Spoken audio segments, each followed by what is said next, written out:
നമസ്കാരം. ന്യൂസ് കേരള പ്രധാന വാർത്തകളുമായി CK നാസർ കാഞ്ഞങ്ങാട്. നീറ്റ് ചോദ്യപേപ്പർ ചോർച്ചാ വിഷയത്തിലെ ക്രമക്കേടുകൾ ചർച്ച ചെയ്യണമെന്ന് ആവശ്യപ്പെട്ട് ലോക്സഭയിൽ പ്രതിപക്ഷം നൽകിയ അടിയന്തര പ്രമേയ നോട്ടീസിന് സ്പീക്കർ അനുമതി നിഷേധിച്ചു.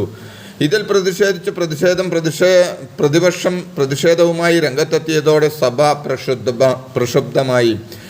MK പ്രേമചന്ദ്രൻ MPയാണ് അടിയന്തര പ്രമേയത്തിന് നോട്ടീസ് നൽകിയത്. ലോക്സഭാ വെബ്സൈറ്റിൽ നിന്ന് അടിയന്തര പ്രമേയ നോട്ടീസ് നൽകാനുള്ള ഓപ്ഷൻ ഒഴിവാക്കിയതിന് പിന്നാലെ സ്പീക്കറുടെ ഓഫീസിൽ നേരിട്ടെത്തിയാണ് പ്രേമചന്ദ്രൻ നോട്ടീസ് നൽകിയത്. ലോക്സഭയിൽ പ്രതിപക്ഷ നേതാവ് രാഹുൽ ഗാന്ധിയും രാജ്യസഭയിൽ പ്രതിപക്ഷ നേതാവ് മല്ലികാർജ്ജുന ഖാർഗെയുമാണ് ചർച്ച ആവശ്യപ്പെട്ടത്. എന്നാൽ ഇരുസഭകളിലും ചർച്ചയ്ക്ക് അനുമതി നിഷേധിച്ചതോടെ പ്രതിപക്ഷ ബഹളത്തെ തുടർന്ന് നടപടികൾ 12 മണിവരെ നിർത്തിവെച്ചു. പിന്നീട് സഭ വീണ്ടും സമ്മേളിച്ചെങ്കിലും ചർച്ച ആവശ്യപ്പെട്ട് പ്രതിപക്ഷം പ്രതിഷേധിച്ചതോടെ ലോക്സഭ 1-ാം തീയതി വരെ പിരിഞ്ഞു.